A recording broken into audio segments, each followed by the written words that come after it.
What probably slightly annoyed prehistoric humans? Fleas and lice were a constant back then, but I can't imagine ever really getting used to them. I was going to say small, flying, biting insects. We call them midges here in Scotland, but infernal hellspawn would be a better name. They prefer the term little people, you insensitive F. I snorted.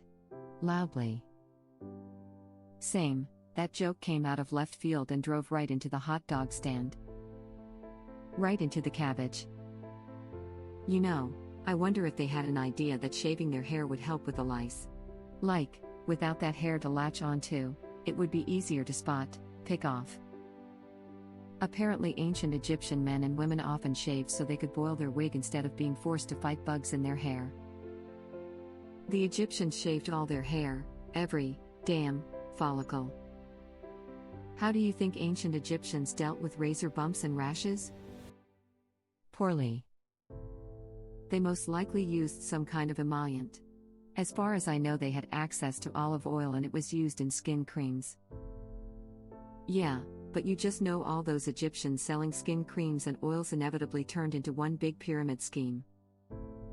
If you live in a cold climate, you need your hair, otherwise you would lose a lot of body heat from your head. Bald people might be able to wear animal skin pelts on their heads in some way. Heresy. You speak of practical hats? Well, yeah, but that didn't stop being an issue until late modern times. When the wind turns at the wrong moment during a hunt. Persistence hunting was a method of hunting used. They would go after the animal until it was too tired to continue running. When I first read about this, I thought they tracked an animal for 3 days before it collapsed. But then they'd have to carry it for 3 days back to camp. Then I realized they would have flushed it back toward camp, and just circled it around and around till it collapsed. Then it's just a short radius length walk back to camp. You've just solved a years-long riddle in my mind that I only half knew I was confused by. Thank you. Well, it's confirmed then, we aren't as smart as cavemen. We think of cavemen as dumb, but they were as smart as we are now. Their expertise was on survival and hunting, but it's still expertise. For anybody who doesn't know, while we may be slow runners, our legs are very efficient and allow a fit and trained person to run for hours. If I recall correctly, we are second only to sled dogs in terms of endurance running. So we could continuously track an animal until it physically can't run from us anymore. Imagine that nightmare for the animal. You run from scary humans, think you're safe, so you start resting. Oh crap, they're back. Got to run some more. Basically a prehistoric T-1000. A T-1000 which is wearing the skin/fur of your dead friends. Are we the baddies? Unstoppable killing machine, regularly commit what animals might regard as genocide, doomsday plan, accidental, but animals don't know that. Walk into literally anywhere like we own the place and kill anything we might consider a threat. Yep. We're the baddies. Don't forget, if by any chance you manage to kill a human, there will now be 20 to 30 very angry humans who will seek revenge upon you. And they'll never stop. There's a theory that the short-nosed bear held back our transit of Beringia. We kept crashing against that predatory wall for generations until that bear was extinct. Homo sapien net. Oh no, the humans become intelligent, take over the world with their advanced technology, and systematically enslave and destroy the... Oh wait. And sled dogs depend on the icy cold to maintain their endurance. In hot climates, humans are second to none. African wild dogs are insane at persistent hunting. Exactly. Tolls, Asia, not Africa though, are like persistent hunting machines. They just don't give up. Plus humans are creepy as F, walking on 2 legs, no fur, making effed up noises to each other. You think you are safe, then they start throwing crap at you until you fall into a hole they dug 10 hours earlier. To other animals, humans must sound like loud giants shouting completely foreign languages. Think someone speaking a language but all you hear are the hard-spoken syllables among mumbling. So like Dutch or Welsh? As a Welshman, never have I been so offended by something that I wholeheartedly agree with. Also, the fact that we can sweat helps a lot. The animal we're chasing would literally pass out from heat exhaustion while we have handy-on-the-fly cooling systems. Handy-on-the-fly cooling systems makes it sound so much cooler than it is.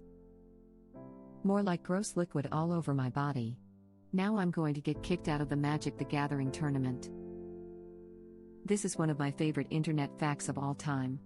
Always brings to mind a huge beast athletically running away but always looking back to see a bunch of cave brothers leisurely jogging at them. Like in scary movies when the killer just walks after people who are running for their life and ends up catching them anyway. Not just that. We're one of the few species that is capable of regulating our breathing to make the most out of our endurance. Other species take one breath for each step they take, which wears them out faster.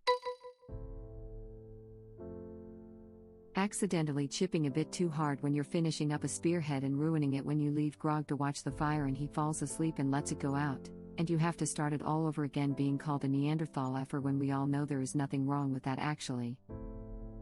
Being called a Neanderthal effer when we all know there is nothing wrong with that actually. Fun fact, all human beings who have roots outside of sub-Saharan Africa have some Neanderthal DNA. That doesn't make them Neanderthal effers though. Just means somewhere along the line they were descended from a Neanderthal effer. Geez, your grandfather F's one Neanderthal and your family can't live it down for 200,000 years. Geez, your grandfather F's one Neanderthal and your family can't live it down for 200,000 years. My father built the Brooklyn Bridge, my mother made the car, my sister first devised the fridge, and founded Alcazar, my aunt and uncle went to space, my cousin moved to Mars, my brother got to second base with heaps of superstars, my predecessors won the vote, they built the past, and how, but just cause Granddad F to goat, we're all goat effers now. No, you have it wrong. I only F goats. Right? And we might as well throw Denisovan, the red deer people and a few other archaic hominins in there as well. Love is love, people. In the 60.000 SBC, I made love to many, many women, often outdoors, in the mud and the rain, and it's possible a Denisovan slipped in. There would be no way of knowing. I've slipped my Denisovan into a thing or two. The amount of people who don't understand the Neanderthal baffles me. They're just people.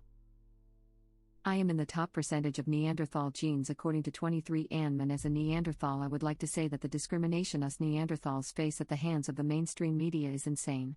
They painted a picture of us where the word Neanderthal is basically synonymous stupid, when in reality Neanderthals were super smart. I'm in the 93rd percentile and the new trait analysis had me laughing. I am notoriously bad with directions and get disoriented easily, and the new report said I am homozygous for a Neanderthal gene that they think impairs sense of direction. Stupid Neanderthal effers. There was a period of several thousand years between learning how to control fire and learning how to create it. Humanity had figured out how to keep a fire going and how to stop it from burning down the whole forest, but couldn't create it from scratch, had to grab a burning brand from a fire that had started naturally and leg it. So it was actually someone's job to maintain the fire through the night and ensure it doesn't go out, because then it was lost forever, which also affected trade, because other tribes would be interested in giving you food, weapons, etc. in exchange for some fire to take home. Point being, if Grog let the fire go out overnight, it could well be much more than an inconvenience, it could F over the whole tribe. Note, I have no sources for this. I remember reading about it some time ago. I'm sure someone who knows more about cavemen will correct me. Grog have one job. Grog. Cave sentence you to find new fire, punishment for killing old fire. No cave till find. Grog fine with this. Grog go find fire. Maybe Grog meet other tribe who treat him nice. Stay with them. Find hot tribe girl who does snoo from the front. Then, many moons from now, Grog life be subject of movie with Ron Perlman. Mosquitoes. Mosquitoes are the primary vector for malaria, a disease which by some estimates may have killed something like half of all humans who ever lived. So they're more than a slight nuisance. But without understanding why they were getting sick and dying, you're right in that prehistoric humans probably didn't realize how annoyed they really should have been by mosquitoes. Plus they were itchy as crap. Mosquitoes actually stop itching if you get stung enough, won't even leave much of a mark. At least here in Northern Europe. Jungle mosquitoes are probably much worse. Supposedly, a common ritual of the Sami people of northern Norway, which has a crap ton of mosquitoes, is to get stupid drunk and go to sleep naked in the wilderness. After that, you're immunized. For me, who spend a lot of time in the wilderness, I can confirm it's worse at the beginning of every season. At the end, I barely notice anything. There's no way this is true, source? I've been bitten thousands of times and it still sucks every time. I think they mean during one consecutive season. Anecdotal, I know, but this season the mosquitoes were far not numerous, and by the end, a bite on my skin would resolve within a few days as opposed to a full week. Wouldn't even welt as much. Edit, we're far more sorry on mobile. All these young people growing their own food and raising animals. I heard that Oaks boys stopped traveling altogether, just living in one place. It's making man weak. Make Unga Bunga great again. Mubga. We need to break their walls. And they must be broken quickly. Greece historians thought books would make society stupid because no one would have to remember anything anymore. Read some of complaints about magazines when they came out. People don't talk anymore. They don't even look up from their magazines to talk to their friends. Society is in shambles. Biting the inside of their mouth while chewing. I'm sure this is still a common occurrence in rave clubs today. Rave caves, cool face. With that, we're reminded, there are experiences that are just as annoying now as they were thousands of years ago. I wonder if they also got those annoying skin tags at the sides of their fingernails that turn into body horror stories if you try and tear them off. Going to your favorite fruit tree or berry bush and finding someone else has already picked it clean. Legit. Same with a mushroom patch. Don't you dare picking on my bush? Username checks out. Our bush. Damn berry stealing whores. Hey, what the F? Has it been about 10 seconds since we looked at our berry bush? Hey, yeah, I think it has been about 10 seconds since we looked at our berry bush. Want to look at it? When you wake up in the morning and you roll out of your pile of leaves and hay and your feet touch the freezing cold rock cave floor. First world problems. You look at this guy with leaves and hay, must be nice. Rock duvet cold like rock. Must be effing nice. The kitchen is solid granite and there is so much air circulation by the outdoor poo hole. First epic problems. Like, literally, the very first problem in the world. Why do you think that lazy good-for-nothing piece of crap Grandpa Joe stayed in bed for 20 years? Standing in mammoth crap. Effing mammoths owners. If you're going to own one, you're responsible for cleaning up after it. Always bring a shovel, a trash bag, and a wheelbarrow when walking your mammoth. A what barrow? Right? Back then, mammoth owners carried all their stuff in a trunk. Edit, thank you for the award. I'll never forget your kindness. Ba dum tis. Sigh. Ba dum tusk. Oh, you. Lamau hunting with spear slowly creeping around at dusk/dawn and take one wrong step squish splat right up between your toes and the water source is 1/4 mile away haha. Could it be used as fuel? Mammoths were herbivores and cow dung is used as fuel in some very dry areas where firewood is scarce. Animals effing with their stuff. Edit, thank you for my first ever silver. A week ago I read an article about how people who work from home because of COVID are terrorized by their pets while working, so this is not specific to prehistory. My housemate's cat literally knocks on my door until I let her in. Then she does one lap of my room and F's off. Routine inspection. Cat scan. God damn it. My cat doesn't like any doors in the house to be closed, for any reason, and he will absolutely let you know what you've done wrong if you close one lol. Same. Doesn't want in, just needs to know what's going on. My dog is the same way, but only with bedroom doors. She doesn't give a F about bathrooms. F's sake, my dog does this. He scratches on the door until someone opens it for him, puts his head in, looks at me to make sure I'm still there, and then walks back out. Sometimes when he's feeling adventurous, he'll run over to me, put his front paws on my leg, and use me to stretch, sneeze, and then run back out. Anyway, the moral of the story is that my dog had diarrhea on a road trip and jumped back in the van, sat down and left a dog crap as print on the new leather seat. That escalated quickly. She is clearly your supervisor. My supervisor demands that I keep a stool next to my desk so that he can stay close, but not too close, and inspect my work at any time. My supervisor cat gets to the desk 10 minutes early every day to clock me in. She supervises the duration of my lunch break after quality control checking my sandwich filling. She won't touch leftover chicken if it's been within 6 feet of a clove of garlic, but apparently garlicky salami sausage sandwich is delicious. Occasionally during the day while I'm on a video conference, she will tap me on the arm with her paw for a stroke.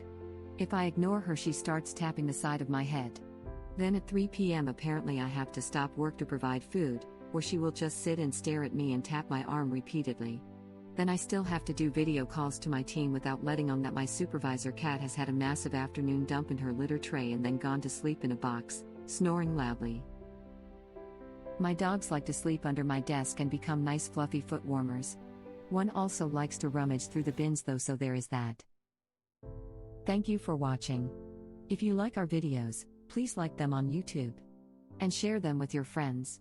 Please subscribe to be the first to know about Red Rabbit Reader's new videos. We welcome your comments below. Another of our videos will begin shortly.